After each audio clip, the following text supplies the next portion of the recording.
Hey, Gabriel, Hey, Gabriel Jose. where are we today? Today, I'm in San Francisco and you're in Chicago because you left. I like that how you say it about like you left me behind. But yeah, I mean, Chicago, this is our first, it's not really cross-continental Not by country. coastal. Yeah, not by coastal, you know? Coastal to Midwest Yeah, podcast. yeah, because it's the Midwest, yeah. Different time zones, let's just leave it at that. But yeah, what if we was to celebrate this change in our routine? I'm trying to think. We watched the 2003 Gaspar Noé film, Irreversible. There was a reason I picked it. Was it like a rejection of Showgirls and how light and ridiculous it was? Was that? Yeah, I Okay. think that we usually tend to watch when we watch like something pretty dumb or that we feel like this has been stupid, is that we tend to just try to correct, to overcorrect into let's go into something really serious or really like tormentive. Very tormented. Yeah, Um, and it's interesting because our favorites to talk about are Lars, Hanukkah, but in like our offline conversations, we've been talking a lot about Gaspar Noé, and we actually came to realize that we hadn't seen that much by him. And this is a movie I tried to watch about 10 years ago, and I turned it off about 20 minutes in because I was disgusted. because of the sex dungeon. Well, what happens in the sex dungeon, which is not sex, it's violence. Sure, and people enjoy it. But yeah, in any case, if this was your pick, I think that I have the honors of just summarizing what this movie was about. And the first thing that I had to say is like this is like one of those movies that they are shot in reverse. So it's like what we see at the beginning of the movie is chronologically the end of the story. So we see like a scenes of 5 to 10 minutes, you know, some of them are a bit longer, other ones are like shorter, like from the perspective of the different characters. And the movie ends, spoiler alert, with just a very pleasant scene, but it actually starts in a very drastic way, as you said, you know, with the sex dungeon. But beyond that, the story follows Marcus and what's the friend? I don't remember. Pierre is the friend. Pierre, yeah, Marcus and Pierre, that they are trying to get some kind of revenge because of something that happened. We don't know at the beginning what it is, and as the movie progresses, is that we discover that basically Marcus' girlfriend was raped. That it was Monica Belucci, and they are like investigating who was it because they don't trust that the police is going to be like doing their job properly, so they decide to take justice on their hands. So the first drastic scene is in this sex dungeon where gay people are like just waiting to be feasted all around, and they Just are begging just for it. yep, Fist me! Fist me! yep, hit me again, and they're looking for the bad guy that is Titania. Yeah, it means the tapeworm in Oh, French. thank God. Yeah. I mean, I wasn't sure because in Spanish it's also called that. Tenia. Yeah. Yeah. So the thing is, this guy, when they're in the sex dungeon, Pierre, that used to be an ex-lover from Monica Belucci, from Alex, he ends up like killing someone with a fire extinguisher, and the camera just focus on their face while they're getting like completely disfigured.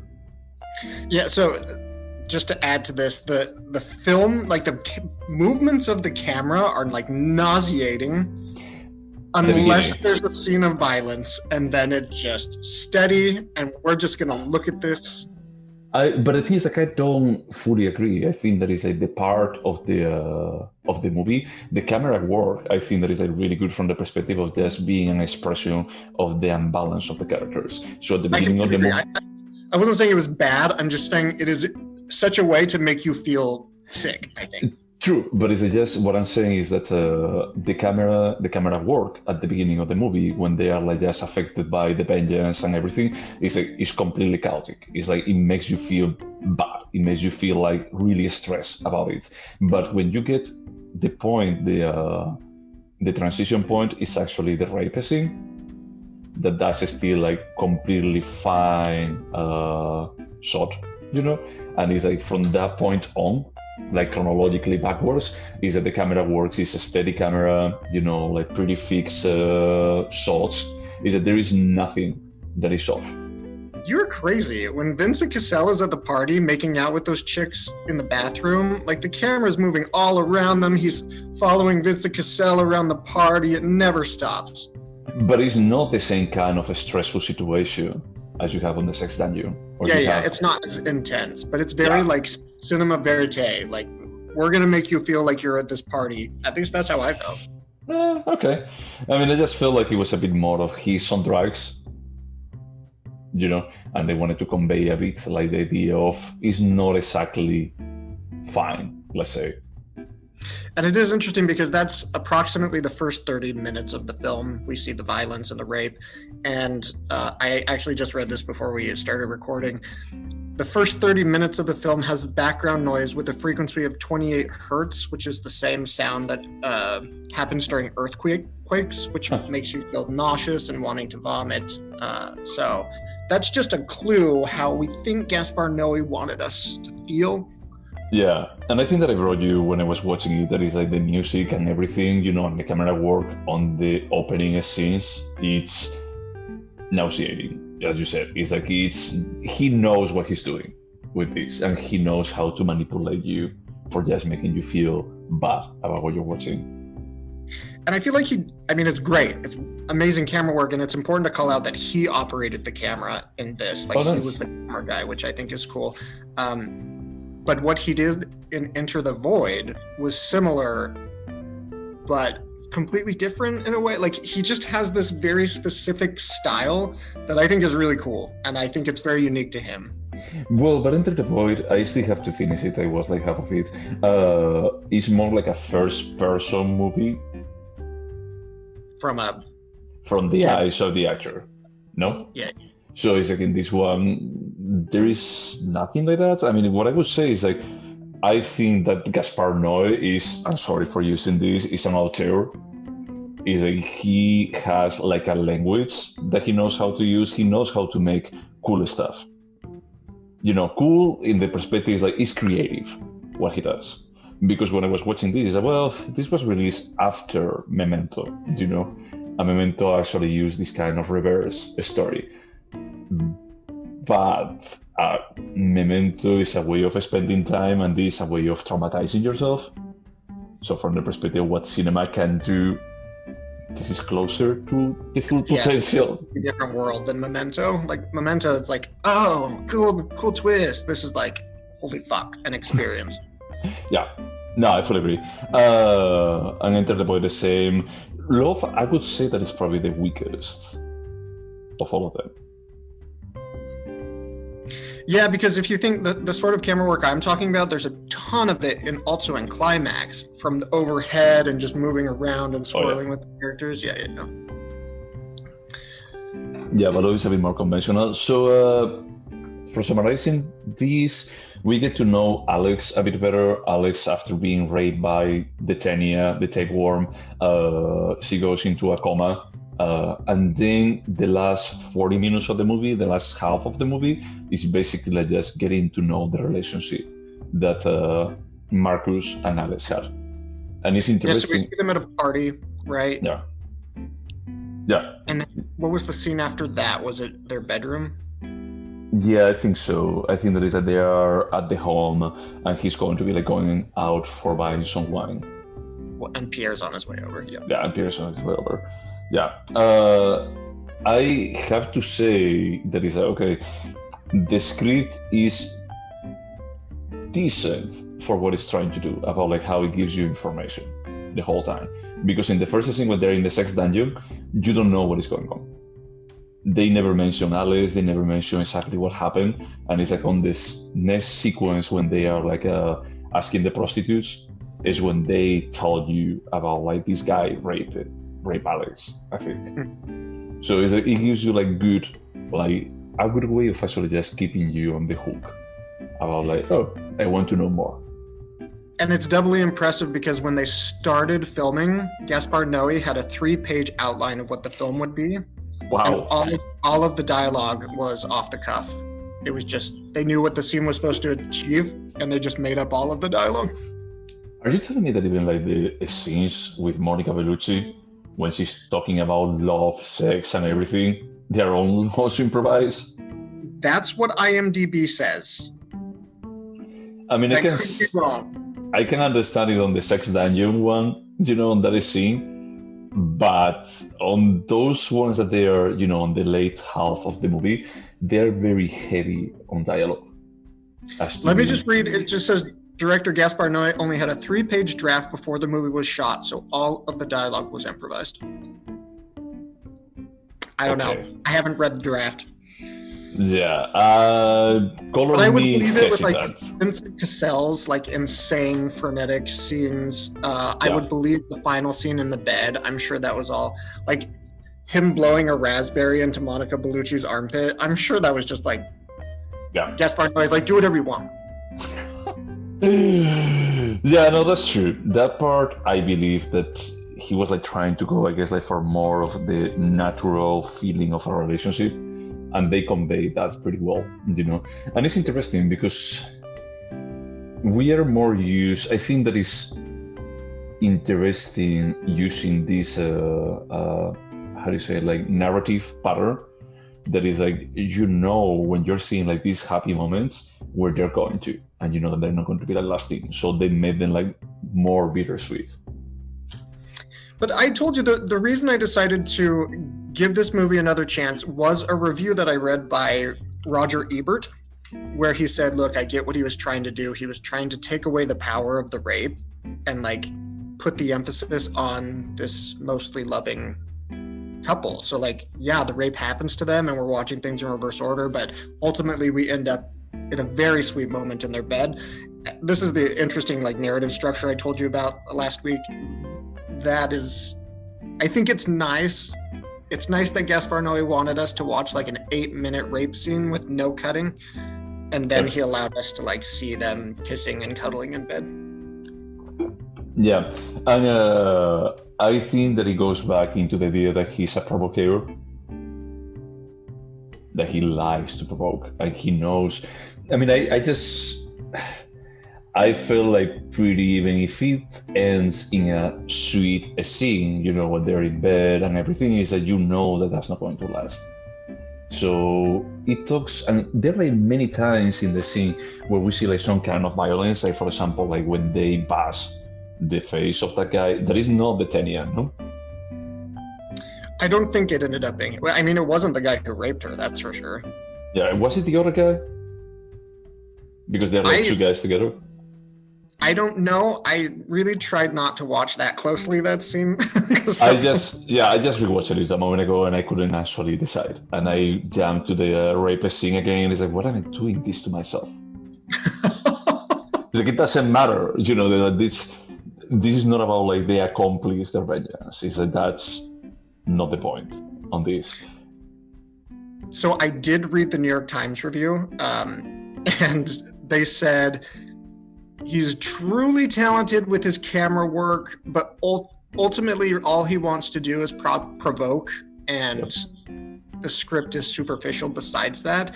And then the review ends with, I'm paraphrasing, but it says, and because of this film is forgettable. I was like, are you kidding me? I don't think that is forgettable, but I think that this would be interesting to see. It would be interesting to see Gaspar Noé working with some screenwriter. That's right, because he's written everything he's directed. Yeah. And most of the time, they're usually like climax is an idea that you could have done in a short of 20 minutes. He's like, what about if you have like proper like character development? What about if you have like full-fledged characters, having more of a compelling narrative besides all the artistic stuff that you can bring to the table? That's an interesting question. Part of me feels like though that would take away whatever appeal or attraction I have towards his films, but maybe not. I don't know. I mean, I'm just curious. I have the feeling that is like he has these stories that they are like on their mind, and I don't think that he'll feel comfortable like telling anyone about, oh, can you write this story about a rape that is told in reverse? It's not about the rape.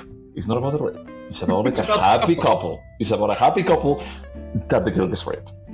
But I do need you to write an 8-minute rape scene. Exactly. God, and I have to quote unquote love that that's the first time that the camera is just fixed on a single point, and it takes 8 minutes. Yeah, it's intense. And I think there's only 7 scenes, and each one is a single take. Yeah. They never cut away, which, I mean, we love long takes. Like, film nerds love them, and he did 7 incredible ones with a ton of actors. Tons of actors. Yeah, no, from that perspective, from the cinematography perspective, is an amazing movie. But if it's memorable, I mean, I think that even from the negativity, from all the over-violence that we see, is like, it's probably, unforgettable. And I have a question for you, because I think that you mentioned, when we talk about funny games, you mentioned a couple of times that you think that Haneke is like punishing the audience for wanting to see this torture. Do you think that Gaspar Noé is doing that too? No, I feel like Haneke has this very like moralistic approach to his movies, his characters, but I don't think Gaspar Noé is trying to do anything but shock people. Like, he's not being like, I'm going to teach them that watching rape as entertainment is wrong. No, that's not what he's saying. I had a feeling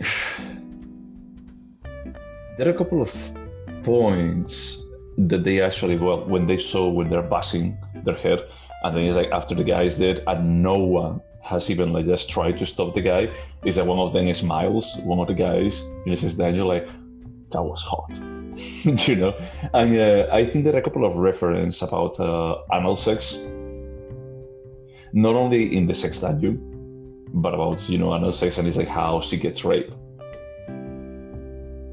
There are a couple, and it's like I don't know if they mentioned, that would be like pretty hot.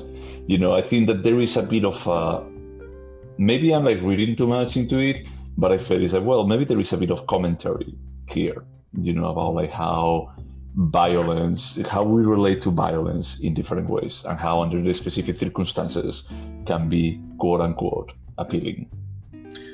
I'm not saying you're wrong. I'm saying you're giving Gaspar Noé an awful lot of credit. I agree, because it's like when I actually was connecting these dots, I was like, this is Gaspar Noé. It's like he's like just trying to provoke. Is that the reason why the guy is mad is for just provoking, like giving a more like rejection of the scene that we just saw. Yeah, it's interesting that you asked that about the Michael Haneke, because I walk away from every Haneke film thinking about it for a long time. I was like, okay, I experienced that. That was crazy with Irreversible, but I wasn't like, how did that hold a mirror up to society? Like, what am I supposed to learn? Like, okay, no, that's fair. Should we go over the questions? We should. I do want to say that for whatever reason, I find it extremely interesting that the scene that made me turn the film off didn't affect me as much this time, like not nearly as much, which I was really dreading that. And I don't know what that means about me and where I am now in my life. Maybe I can suspend my disbelief easier now. Yeah, I have to say that I heard so much about the rape scene. I'm not saying that it's not a crude and hard to watch scene, especially because it's like the first time that the camera is steady. And it's like, no, you're not going to be like running away from this. You're going to be like watching this shit. But I would agree with you that is like, I was expecting feeling more of a rejection to the movie. Is it? Yeah, I didn't have that this time. Yeah. Oh, that's good. So would you watch it again?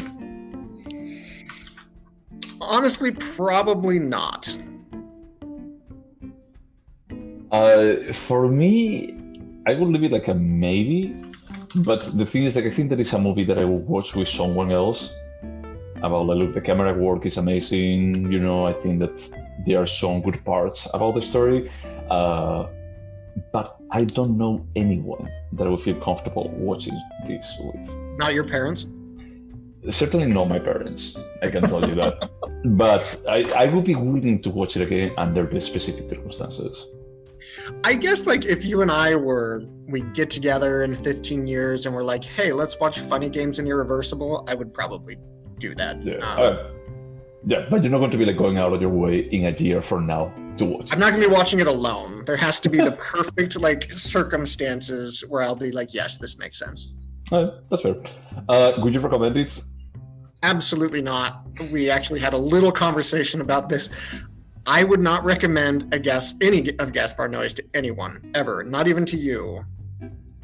That's fair, and I agree with you. It's like I couldn't recommend it because it's a bit more of a masochistic exercise to watch one of their movies. And it's true, I think that there is an artistic value to his movies, but at the same time, it's like, is it worth it? That's a different question. And it is a masochistic exercise for, like, if I were to sit down and rent it and watch it alone, but if you recommend it to someone, that's a sadistic exercise, and I'm not going to recommend this happen to anyone. That's fair. Would you remember it? Oh, yeah, 100%. Yeah, I think that I would remember it too. I think that the last part of the movie, probably I won't remember it as much after the rape. I think that is like they feel like two different movies. Yeah, I agree. But, like, I'm thinking now when they're hunting down the prostitutes and they're looking for Guillermo.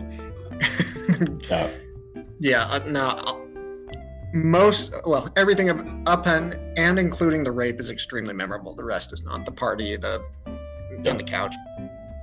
Yeah, or the subway scene. I don't know. I don't think that there is anything, like too memorable about that. It's just mundanity, and I think that is like what it's trying to do. I did find the conversation on the subway about sex and, like, feeling pleasure and whether you should focus on your partner. I found that fascinating. I was like, wow, this is, like, interesting. Yeah.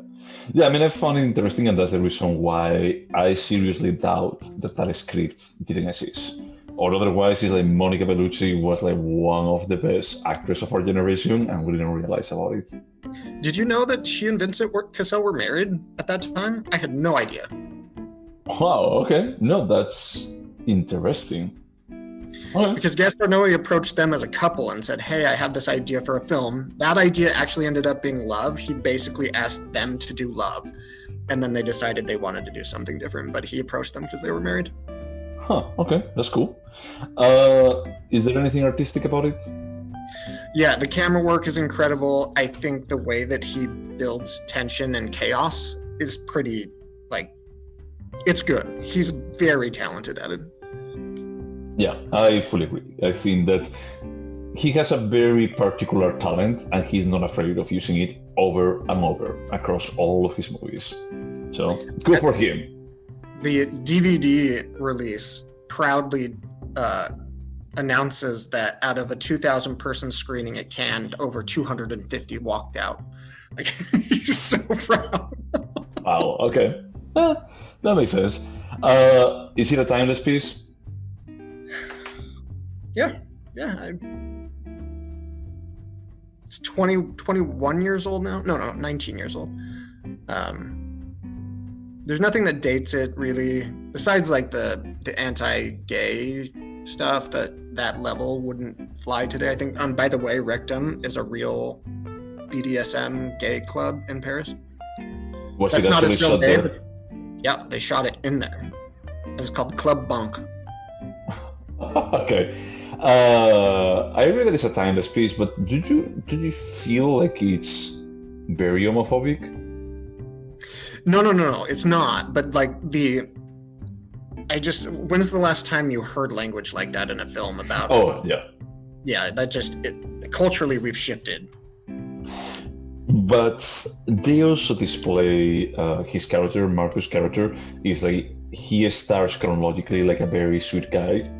and he also like displays like being able to use that language at the end, chronologically at the end. It also displays that he's under a very stressful situation.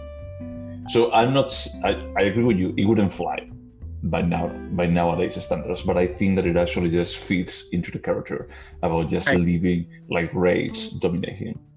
Yep. But would you turn this into a TV show? Absolutely not. I might shorten it by 20 minutes and that's it. I think that probably is something that you can say about almost any Gaspar Noé movie. It could be shorter. It could be shorter. They should put that on the movie poster of everyone. It could have been shorter. Sorry. And the funny thing is, like, I'm not saying that there is like a lot of fat that needed to be trimmed here, because it's a 90-minute movie, no? I think it's an hour and 40, but yeah, basically 90, just over 90. Gotcha. So from that perspective, it's not a long movie. Climax was not a long movie. Love was not a long movie, if I recall correctly. But all of them, the problem that I see, and this is going to be like connecting to the next one, is that they're just ideas. They're just like a single idea, and then he tries to develop like a whole story around them. But let's also remember that Enter the Void is a even more basic idea, and it's 4 hours long. Enter the Void is 4 hours? The original, yeah. The distribution company made him cut out like an hour, 2 hours out of it. Oh my god. Okay, no, I only watched like half of it. Yeah, I will finish watching it. So, do you think that this movie could have been better?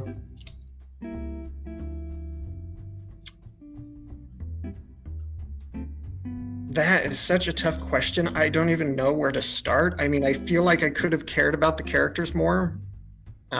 So maybe some character development, but this is not a character study. Like, you were just supposed to experience a bunch of like horrific emotions. Like, that's it. But I think that those emotions would have been more impactful if the characters were more relatable instead of just sketches. Yeah, I agree. I do think it needs more character development. Like you were just saying, he needs a proper scriptwriter, or it would be interesting to see it with that. Yeah. For me, it's only that this could have been better if they have like someone that knows a bit better about like how to write scripts instead of I had an idea and I'm going to be developing like 90 minutes of a crazy thing that happens with that idea. So yes, my answer is yes. None of Gaspar Noé's films are perfect. No, but they're interesting to watch. They're all interesting. Yep. Yeah. So from that perspective, it never feels like wasted time. So that's good. Should we score this? How do you score this movie? I don't. Yeah, I mean, I had to say that some other times I have an idea about like, it's going to be around this point and this point. On this one, even like starting, I was like, I have no idea. Honestly, I don't know, like, this is so different. It's so different than like a standard 3-act, movie. But as this was your pick, I think that I need to score first. My score is going to be 7, I think. That's literally the number I just picked out. I don't know why. It's definitely above average. I don't know if it's good. There are good aspects. That seems right. 7. I think that his assist in provoking. I think that this is better than Love. That Love tried to be a bit more of character development, but it was not. It was just porn. Not even like soft porn. It was porn. And I think that it's more complex than Climax as an idea. Interesting. My gut reaction is to say I see Climax as the more polished one, but I'd have to sit and think about it. Also, I'd have to rewatch Climax, and I don't want to. No, we rewatched like the first 15 minutes, no? When I was there. Yeah, the last night. Yeah, we did. Right, yeah. The night before you went to Chicago. Yep. And I have to say that this guy also loves people, like hates people that can have epileptic attacks. Yep, he loves his flashing lights. Yep. Loud music. Oh, yeah. Yep. It's like everything is designed that is like you can have an epileptic attack. Gaspar Noé is going to give you one. It's cool that he's had that style. Like, he's kept it consistent, but had, like, God, Enter the Void opening credits. It's just a thing of art. It's honestly, I watched it with you and I watched it again and I was like, holy shit, you hate people. So that's the only reason why this lasts and besides that, it lasts like 5 minutes. But I wanted it to last more. It's so good. No, it's insane. Honestly, this is crazy insane. Anything else to say about Irreversible? We are not recommending anyone listening to this watch it. No. We're just telling you that we watched it. Yeah, I think that's basically what we usually say about Gaspar Noé. It's something that if you like cinema, you may exactly you did it. You know, you did it. I can just do the checkbox on this movie. But yes, this was such a hard to watch movie. I wanted to move to something a bit lighter, as is my pick, and we're going to be watching. I don't remember what year is this from. 2003. So the same year. The same year is the cinema world produced one of the most traumatic movies, and at the same time it produced a heartfelt movie like Goodbye Lenin. I actually know absolutely nothing about Goodbye Lenin because I was living in Russia when it came out. Yeah, and I don't think that that's a movie that it would be just look, in a positive light in Russia. Okay, man. Anything else that we want to add? That's it. Thanks. All right, and to all of those people listening to us, thank you so much for listening. And wash your hands. Bye.